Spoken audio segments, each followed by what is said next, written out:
Does anyone remember Destruction All-Stars? It's a PlayStation 5 exclusive that was released all the way back in 2021. And while so many other PlayStation 5 exclusives have also hit the PC, this is one of the very few games to actually still be console exclusive, which may have been one of the many problems on why it failed. In fact, I actually made a video back in 2023 documenting the downfall of Destruction All-Stars from its announcement to its delayed launch, the struggle it had in finding an audience, and finally to its last stand. And while it is pretty much a complete timeline on the tragedy of this game, something more recent and major did happen at the end of May 2024.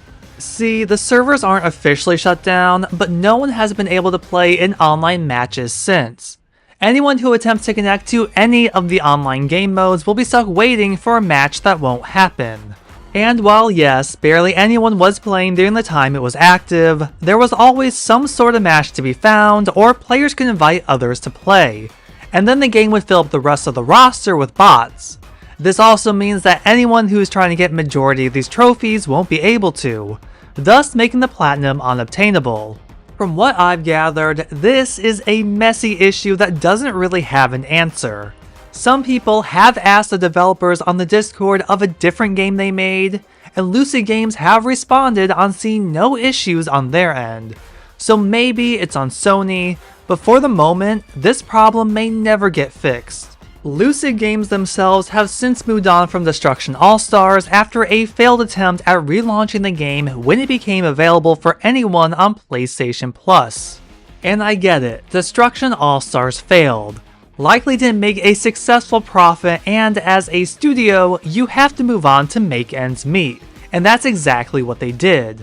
But in doing so, they left behind a small community of fans. Social media posts about the game were no more, Discord chats on the game from Lucid themselves weren't happening, and Destruction All-Stars has been left in a state of uncertainty. That in itself is probably all you need to know if you should play Destruction All-Stars or not. However, there is a bit more to the game than just its online offerings. So I figured this was the perfect time to dive back into Destruction All-Stars and let you know what you can expect if you happen to want to play the game today. And if you enjoy content like this and not like this, consider liking and subscribing for more. Now when it comes to playing Destruction All-Stars, you have some options. Physical games are basically dirt cheap these days. Buy a brand new copy and it should have a voucher inside to download the first 4 story mode packs that would typically cost money otherwise. This is also available in the standard digital version of Destruction All-Stars. At one point you were able to buy this, but I'm not sure anymore as it doesn't list it for sale and only shows that it's included in PlayStation Plus. However, there is a digital deluxe edition available, and sometimes I've seen this on sale on the PlayStation Store. So if you want some exclusive content and 8 story mode packs, this will be the option for you. Or if you happen to be a PlayStation Plus Extra or Premium member, Destruction All-Stars is part of its game catalog for you to download or stream. And this just might be the best way to go to try the game and see if you like it. So diving into the game, the first thing we'll talk about are the training tutorials. Destruction All-Stars is a fairly simple and straightforward game to get into. But if you want to get a better idea of how everything works, including some of the more obscure movements that will make you faster and better, there's a whole series of video tutorials to help. Then, going into where some of the action is, we have the arcade mode. No online required, so the day the servers actually do officially shut down, this and likely whatever story packs you purchased will be the only modes available. For what it is, arcade mode isn't horrible. This is pretty much the basics of what the game launched with. It's you against a number of bots in very few modes with very few arenas to choose from. And for some added challenge, there's 3 difficulties to pick from, and that's about it. In terms of game modes, we have Mayhem, where you attack and evade opponents to score. Tornado requires players to attack and evade to earn gears. Collect enough gears to drive into the tornado in the middle of the arena to score and help your team. In Stockpile, players wreck opponents to create gears, collect them, and deposit them at certain locations.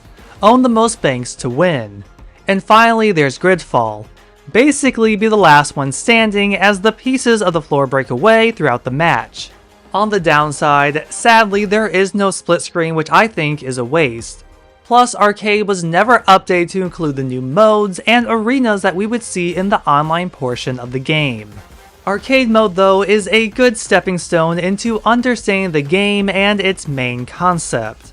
Plus, it's not bad to play for a little bit of change for some easy, simple fun. I just wish more was put into this and it wasn't treated as more of an afterthought. And like many games of this style, customization is part of the experience. It's all completely optional, but if you want that personal touch, all characters and vehicles have different outfits and designs that complement one another. There's also various emotes for each character, along with avatars and banners to display your username. All of this can be purchased at full price using in-game currency, which can be earned in-game. However, with the online down, you're going to be paying more out of your own pocket than anything. Plus, not all of these items are readily available. Many were exclusive to past events or locked behind online modes such as Blitz, which, even when the servers were active, Blitz was locked up after the final in-game event in 2022, meaning no one can get any of these specific items anymore. But if you are interested in any of these items that are available, there is an in-game store.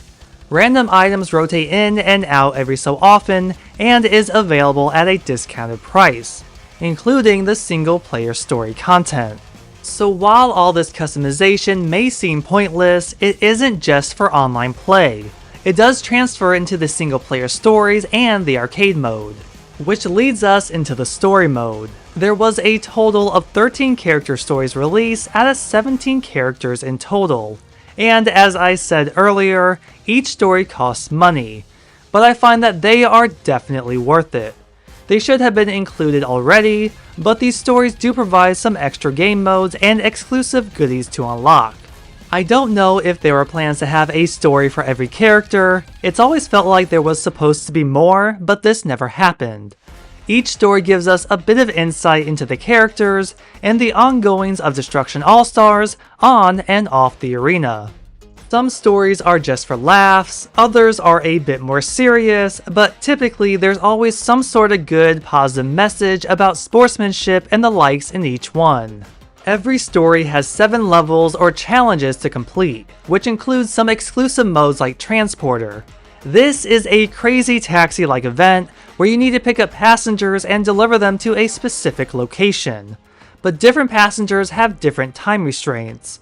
Some you can take your time on, but others not so much. And each of these stories has 21 stars to unlock, 3 for each level. One typically for winning, while others are more specific, like winning with 35 seconds to spare. And there are 8 exclusive items to unlock by earning these stars, items that you can't get anywhere else. Then each story typically ends in a showdown because each character has a certain story rival, or in the case of Alba, every character is her rival. While you can play as every character in arcade, these stories provide a good amount of time getting used to the majority of these characters, because every character has their own unique skill.